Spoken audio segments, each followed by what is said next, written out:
If you have not subscribed to our channel, kindly make sure that you have subscribed to our channel. Currently, we are in the Ashanti region.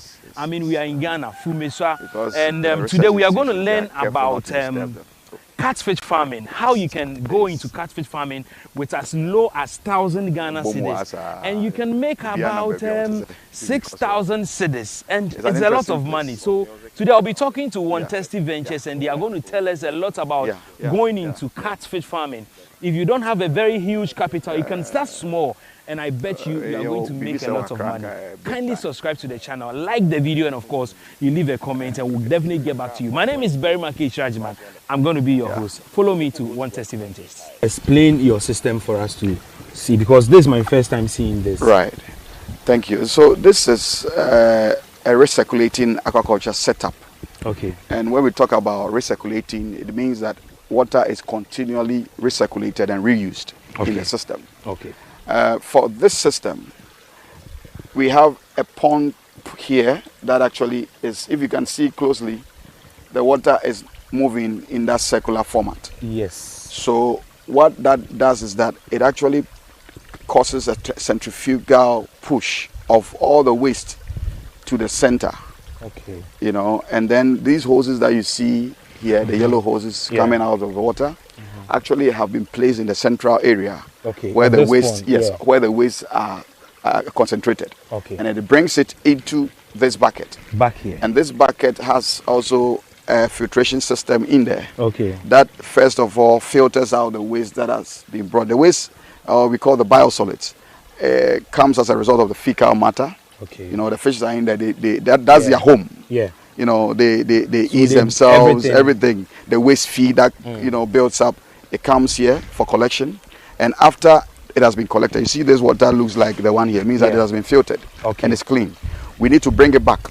So we bring it back. There's another pump here that brings it back into the water, the pond, through this bucket. This bucket has some substrate. The substrate is actually the habitat for some very good bacteria. We call them nitrobacter. So you introduce those bacteria here. Exactly. So naturally, once you have this system working, naturally they settle on the substrate that has been created for them. And the white material is supposed to actually repel the sun rays, so it doesn't kill them.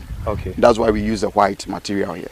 And once it comes back, it means that they are breaking down the nitrite. You know, there are some, you know, ammonia in the water comes here for breakdown, and then the nitrite also excess of that could cause problems. So we break it down, and it becomes free nitrogen for them, and then it doesn't harm the fishes.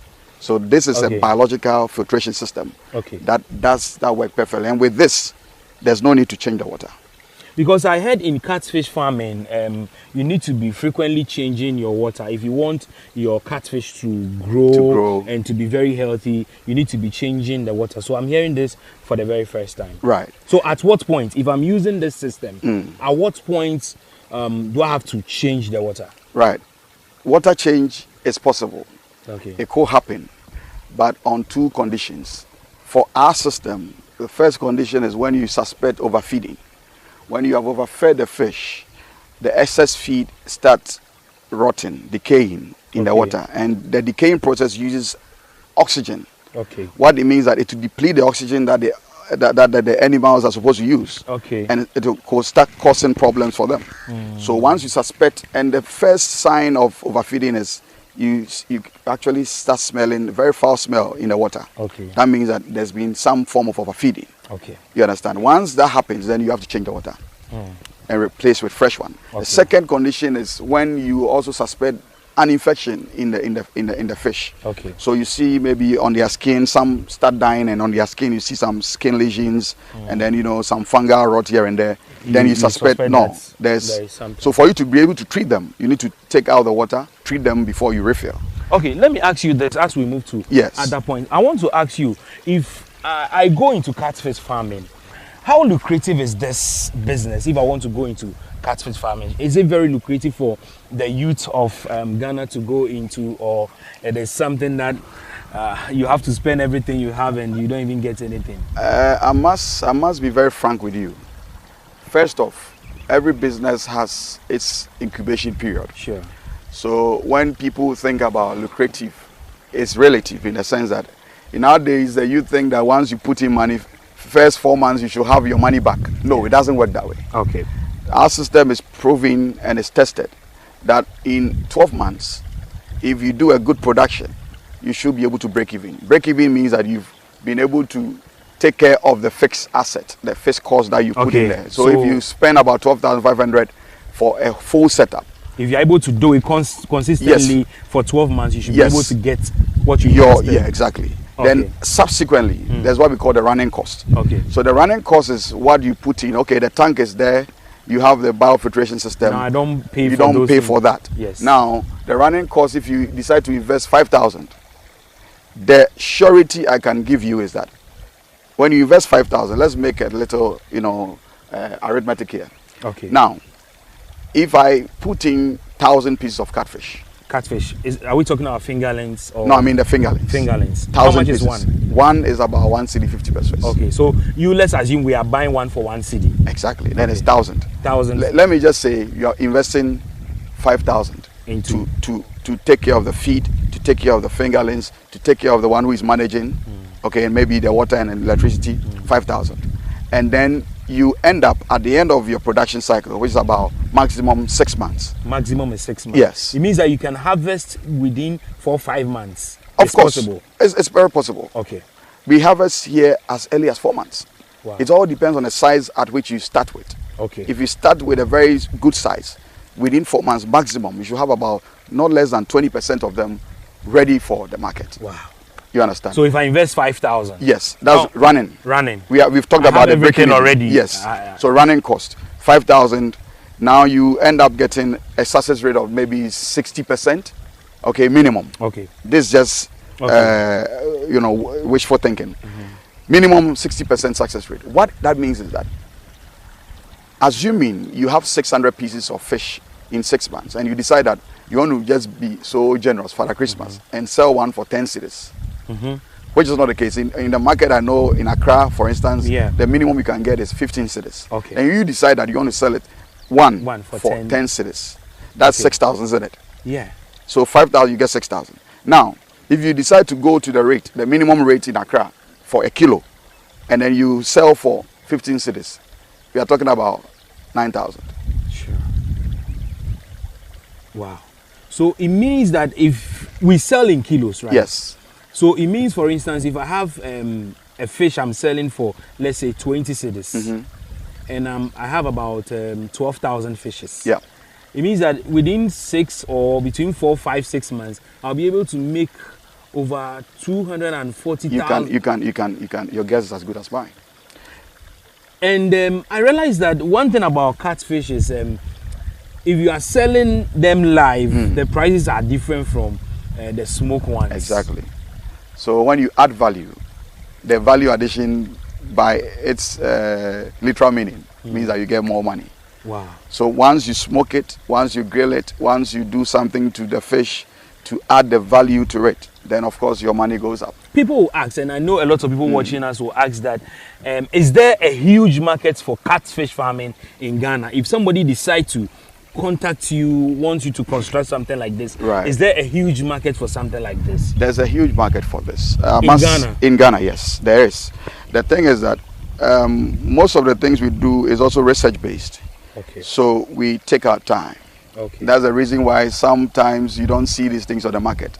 It's only those who are in our close circle that get to know about it. But I can guarantee you from today, if you are ready to go into fish farming, catfish for that matter, this is the right system you can follow. Okay. You know, you don't have to dig. Unlike before where you have to go get an excavator to dig, a dugout for you. Okay. Now the cage culture system is also very expensive and all. This one with 12,500 cedis, as at today, you can still have a very good, It means that even if you are investing 12,000 even into this, at the end of the day, you'll be able to even get more than half of the amount you invested. And the good thing about catfish, let me add this. The reason why, personally, I would recommend catfish to anyone is that catfish keeps growing. You know, they can grow to, you know, any size you want them to, as long as they are well managed. Okay. So, for instance, if I have catfish and I've not sold it, I'm not losing out. Because once I keep feeding them and they are well managed, they will keep growing. It means that the more they grow, the bigger your value. It means that the value keeps going up. Of course. Wow. Unlike tilapia, tilapia gets to a point and then it can't go beyond that point. You know, it's just like chickens. That's why I will not personally, I'm not saying poultry is bad, but I'll personally not go into poultry, because poultry at the point, they can't grow any bigger. You know, and they will still have to be fed. But catfish keeps growing. And then once they keep growing, your money keeps going up. So as you put in the feed, it translates into their body weight. Of course, you expect to get. It means that higher. You have to feed them very well. They need to be fed very well. Okay, so quickly, let me ask you, how often do we have to be feeding them? If I go in for, let's say, I want to start with one. Right. I start with the juveniles. How often do I have to feed the fishes? Right. So at the first pond there, we brought in some juveniles last week. Okay. We feed them 3 to 4 times every day. 3 to 4 times? Yes. They eat small or little at a time. Okay. But then at closer intervals, the frequency is quite close. So as you see them now, there's some leftover feed, you know, at the surface. Okay. Yes. After maybe an hour or two, you come back, you feed them, they'll eat. Okay. You know, at this stage, that's how they eat. The idea is not to overfeed them. You know, it's like kids don't know when to say, I'm okay. I'm okay. They also have the same mindset. Okay. So if you are not careful, you can even overfeed them and it can cause problems for them. You know, they can rupture their tummies. Okay. So we are careful not to overfeed them at a go. It means that the feed, it depends on the number of months. Yes. So it depends, the sizes, in terms of the sizes. So we have different feed sizes, pellet sizes for different stages of the fish. Okay. So at this stage, the juvenile stage, we are giving them 1.6 to 2.0 size range. Okay. And that is good for them for maybe about 3 weeks. And then after we switch to 2.0. Okay. Straight up. 2.0, you go to 3.0, you go to 4.5 millimeters, you go to 6.0 millimeters, and the final one is 8.0 millimeters pellet size. That's when they are matured and they are ready for the market. Okay, I know of the tarpaulin ponds, the concrete ponds, and I know about earthen ponds. I don't know, is there or are there any disadvantage when it comes to the earthen ponds? I must say, if you talk about earthen pond, I will not be comfortable with earthen pond, because I would want to be there to do the thing myself. Okay. You understand? So such a system comes in handy for anyone. You know, at home, I have one at home. My kids actually manage it. Wow. You understand? They manage the system and they are good at that.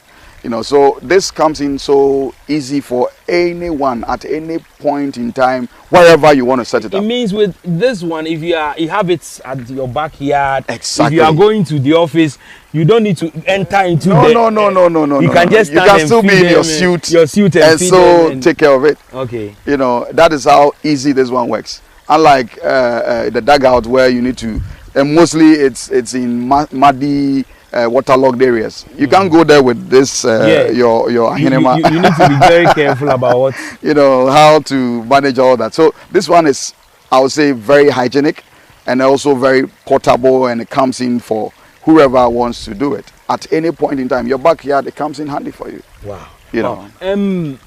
Are you ready to help people who want to go into catfish farming in terms of getting this kind of ponds? I don't know whether you do it personally for yourself or you are open if anybody wants to contact you to construct Of course, there's a business set up to this whole thing that actually takes care of the construction. So whoever needs it across the nation, wherever you are, even outside Ghana, I know we have people calling in from outside Ghana to have it set up for them.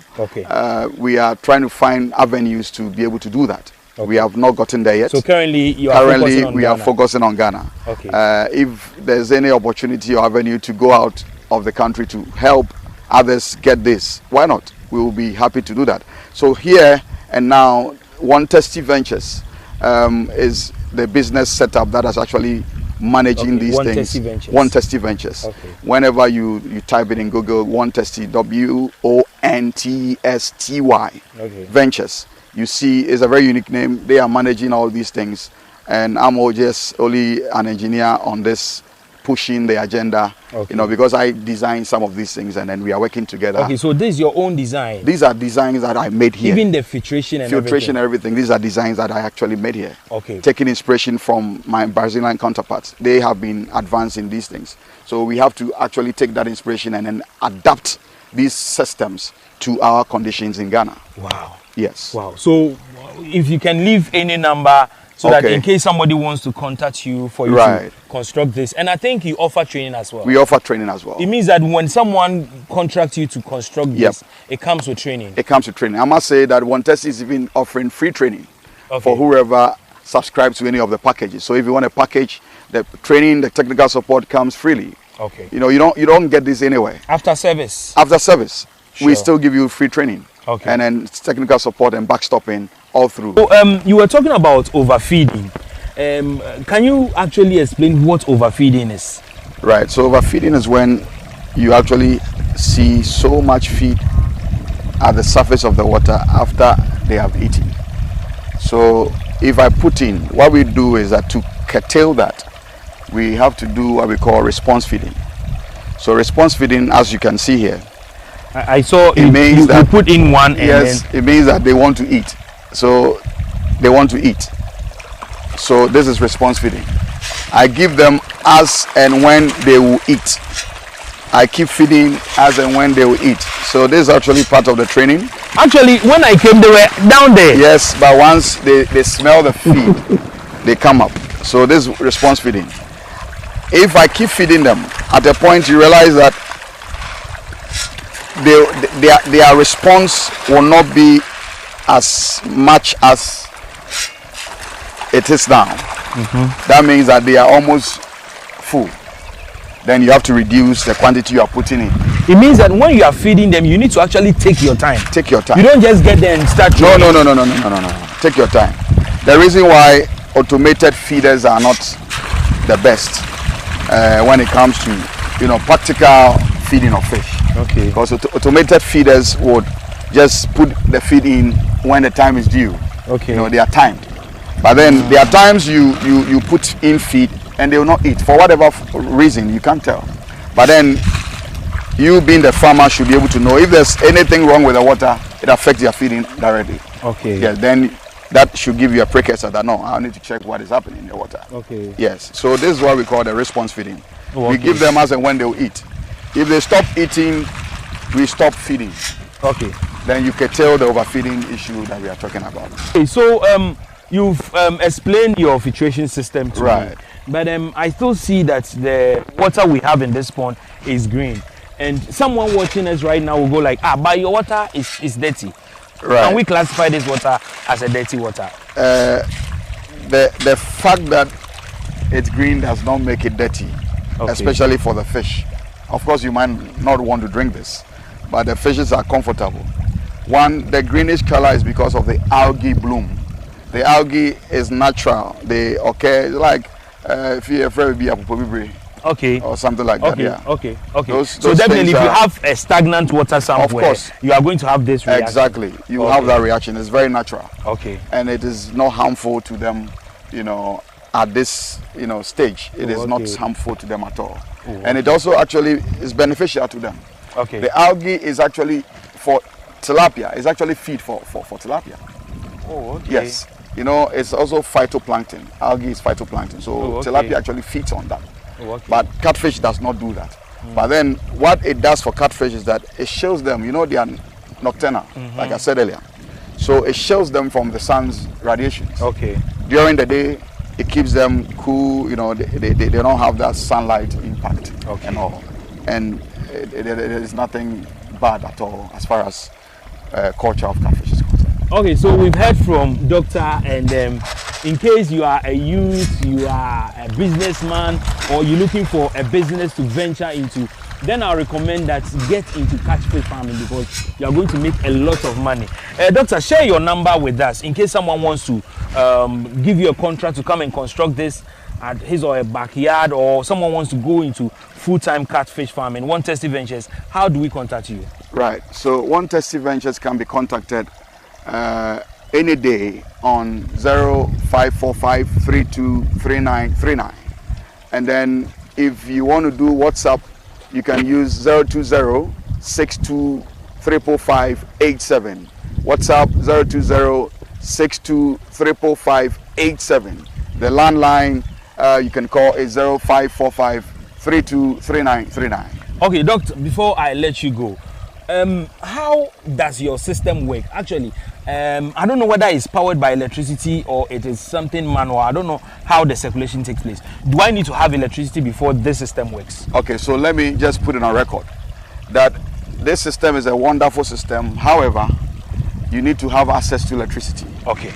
That is able to power the pumps that we use, because it's a continuous recirculating system. We use some pumps. Okay. In fact, the maximum power consumption for this system is about 100 watts. Oh, okay. 100 watts for us, those of us, yeah, you know, we know like one bulb could just take 100 watts. Okay, so for this whole pump, yes, 100 watts. 100 watts, that's all you need, maximum. Oh, okay. Maximum. We have even pumps that are lesser than that, okay, maximum 80 watts. Okay. You know, should power this comfortably for you. So we need access to electricity. Okay. If you want even solar connections, we could have some links we could recommend to you if you want. And then you need to also have access to water. Okay. So borehole, if it's a stream you think is drinkable, we can use a stream. It means that you need to get tanks, bigger tanks, for you to be able to also store water as well. If it's within your means, why not? I think storing water is good, so that in case you need to do any water change, whatever, whenever there's a need, you do that. Okay. And then you also need to have a secured location. It will not be wise that you put this facility in an open space where people can pass by and then access it. You know, by the time you realize someone is harvesting your fish for you. True. And then lastly, the most important of all is to have a manager, someone who will be able to manage this. Someone who will be able to manage it. If it's yourself, that's perfect. You do your own management, you are there in the morning, you feed them, you take care of the waste. In the evening, you do the same thing. And then you are good to go. So these are the very important conditions that we put to this particular technology. I must say. Yes. So finally, how often do you have to empty the waste? It depends. Depends on the stage at which they are in the production. If they are fingerlings or juvenile stage, mostly it takes about 3 days before you change, because they are not eating much. So the system capacity is able to take a lot of waste before you empty it. So if they grow, as they keep growing, then the frequency has to be increased. So you realize that in just a day, at this stage, they are about 8 months. 8 months. In just a day, we have to empty it twice. So in the morning, these are 8 months. Yes, in the morning and then in the evening. Okay. Yes, that's what we do. Okay. So let's talk about harvesting. Yes. So you start between 4 or 5 months. You should be able to. They are ready for table. And how do you even market it? Well, marketing, I always say it should start from you. You have people in your circle you can talk to. You have to do your market survey to know that whatever you are going into is something people need. If people need catfish, in what form do they need it? These are all part of the market survey you need to do. So it depends on where you are. Exactly. And what they want. Exactly. If you are in a very far place, you know, in the hinterland, and you are doing this, mostly the hinterlands people will not buy it. It's those who need it, probably in the towns and the cities. So all this should go into the market survey. But one thing about One Testy Ventures is that they are able to actually link you to market, because they've been in the system for some time. And they are able to actually link you to the very good market hubs that could buy your fish. And that's the advantage as far as the project that they want to undertake for you is concerned. You understand? So I always say that know the people who need your fish. Start doing your market survey before you even go into it. And then we will support you. Once you get a big market, of course, One Testy will be happy to also tap into your market. You know, and then we can all grow together. That is the vision of the One Testy Ventures. Thank you, Doctor. Thank you so much. keep subscribing to our channel, like the video, and of course you leave a comment. We'll definitely get back to you. I'm out. Bye-bye.